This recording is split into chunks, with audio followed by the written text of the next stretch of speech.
All right, welcome back to the channel again, ladies and gentlemen. Thank you all so much for coming over. Appreciate all the love and support. Now, look, today for me is Sunday. All right, this is Sunday, June 15th. Now, it's been rumored that the trial might, or the prosecution may rest this coming Friday.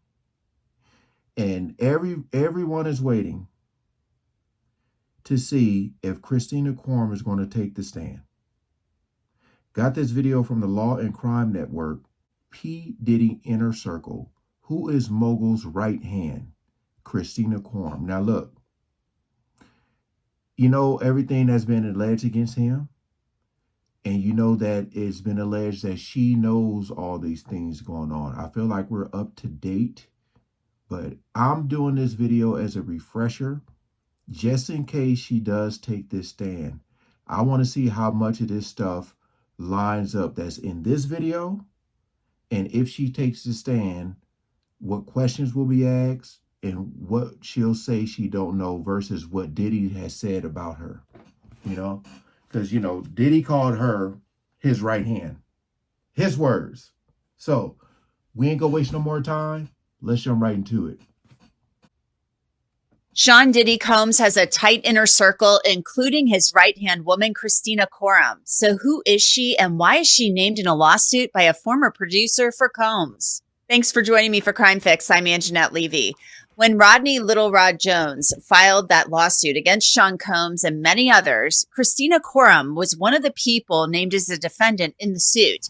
And I want to be crystal clear. And as of today, right, that got dismissed or something like that, or dropped or something like that, right? That's like no longer the whole Little Rob thing. Sean Combs has vehemently denied these allegations. His attorney, Sean Hawley, has been quoted as saying they've tried to present evidence to Little Rod's attorney to disprove the claims, but they've been rebuffed. So that would make anything Lil Rod claimed about Kristina Khorram untrue as well in Combs's eyes. No attorney is listed for Kristina Khorram on the federal court's website. Khorram's now deleted LinkedIn account has said that she joined Bad Boy Entertainment back in 2013 and became Combs's day-to-day manager, later becoming director for the officer of the chairman. And the chairman, of course, is Diddy. She was promoted to Diddy's chief of staff back in 2020, and she's very important to him. Combs has even written about her on social media. Meet Kristina Khorram, chief of staff at Combs Enterprises. Kristina, aka KK, keeps everything in my life and my business running. She's been my right hand for the last 8 years and has consistently proven to execute and get S-word done. Consistently proven to execute and get S done. And I think it's going to say, don't know how I'd function without her. Those are damaging words to her.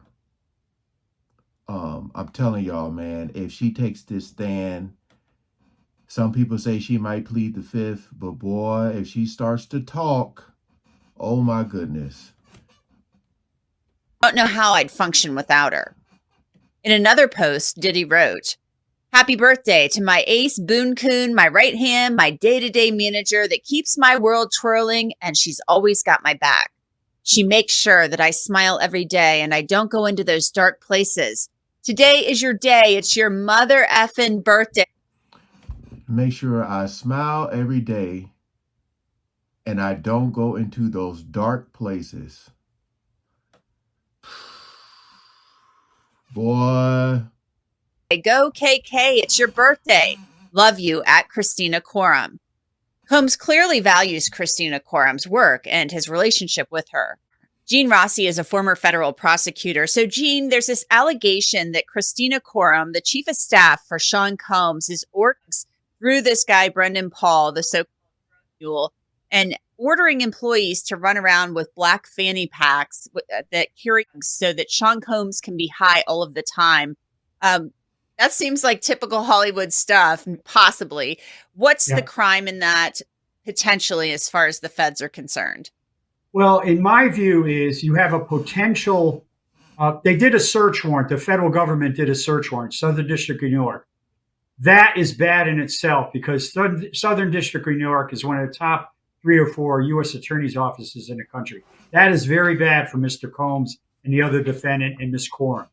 The second thing is the federal charges that they're probably investigating are a criminal RICO, money laundering, a Mann Act violation, which involves trafficking, interstate transport of it could involve a lot of charges.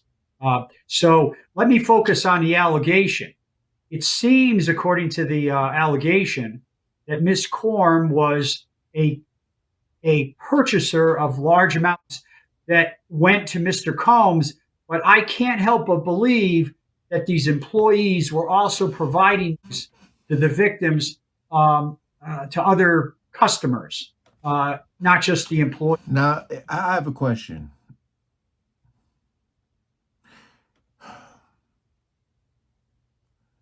You know, even like with Cassie, when Diddy was like, or they were trying to say that she was the one that was arranging these freak offs and she was the one giving the money. Now he's saying that Kristina Quorum was the one who was paying for this stuff for Diddy to put in his body and allegedly other people's. My question is, how bad is it for her that she purchased them, but it was with his money? Or is it because it's the company? Is it like you purchased this on Bad Boy's dime? You know what I mean? That's what I'm trying to figure out. Or it don't matter. It's just the exchange that happened. Money in hand to yours. You give me that. You're guilty, you know? And Mr. Combs. So it wasn't just my view for Combs alone. It was probably used by the employees and also used by the victims of this crime. There's a particularly disturbing allegation that Kristina Khorram, according to this lawsuit, was ordering people to spike bottles of champagne for a New Year's Eve party a couple of years back and ordering them to spike drugs. And then the claim is that maybe there was this party and things like that. What trouble could she be in regarding that allegation? Well, it's trafficking, and when it involves that, takes it up a notch. And it's either a separate federal statute or it's a sentencing enhancement. But when you're engaging in illegal conduct, if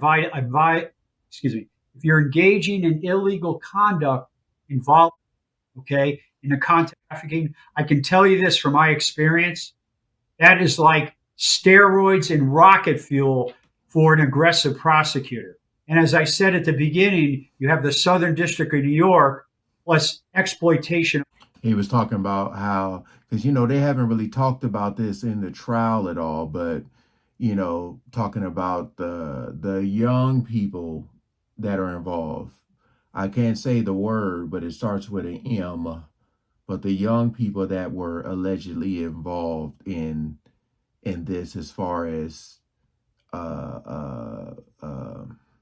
victim wise, he's just saying that, like, with everything he's being alleged of, that like takes it up. That's like steroids, like that takes it up so much higher as far as punishment wise. Many other people, including Kristina Khorram, basically calls her the Ghislaine Maxwell to Sean Combs's Jeffrey Epstein. Yeah. So that's a very serious statement to make, a serious claim to make. Sean Combs denies all of this. What are your thoughts on what kind of trouble she could potentially be in if this is true, if these allegations that they're running this RICO organized crime enterprise so Sean Combs can bring in people like that? What kind of trouble could she be in if she's arranging these trysts and drugs to ply people with? All right.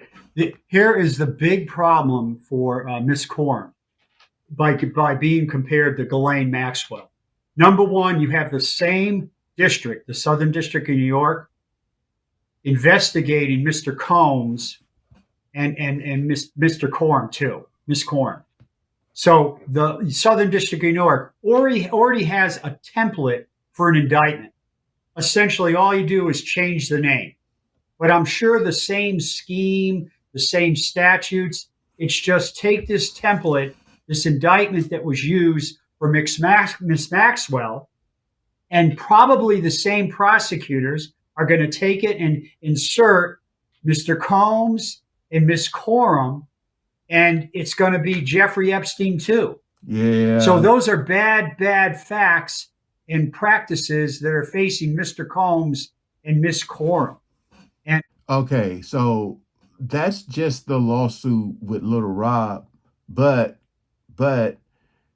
you know, all this stuff that's being alleged against her is definitely, you know, I feel like if Diddy wouldn't use the words like right hand, the closest to me, you know, she makes sure this happens, that happens, she might have been somewhat all right.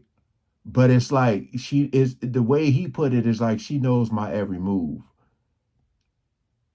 I feel like coming up this week, tomorrow, again, I'm doing this video, it's Sunday. If she don't get on this stand,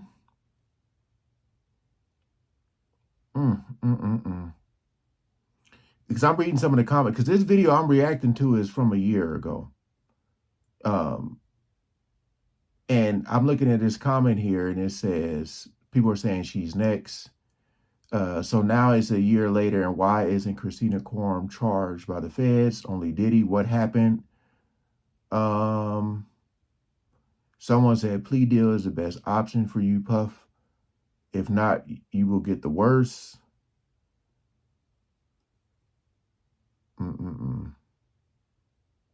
Everybody's calling her a POS. Save the children. Saying that she facilitated a lot of sad stuff.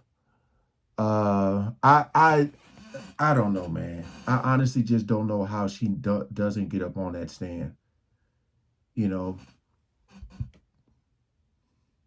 I just had to kind of like, I mean, there's a lot of videos out there that are talking about her role in this. I just kind of wanted to go back because the Little Rob stuff like was, yeah. That was, let me see real quick, because I just trying to remember what happened with that that case or whatever, that lawsuit. Yeah, let me see. Just trying to remember here. Sean Diddy Combs scored small legal victory in Lil Rod lawsuit where, let me see. Yeah, judge agreed to dismiss the charges. So I'm wondering if by that getting dismissed, was she kind of like, oh, okay, so I'm good, not realizing that all of this, like your name is still involved in everything. Like it's like almost everybody who has got on that stand has mentioned her name.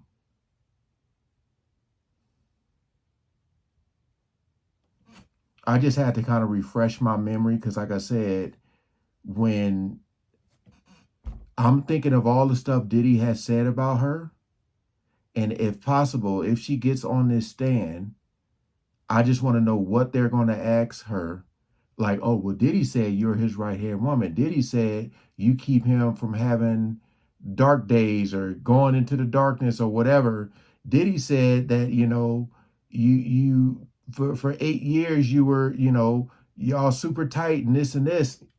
And it's like, you have those text messages, you know, about the Cassie tape. So we'll see.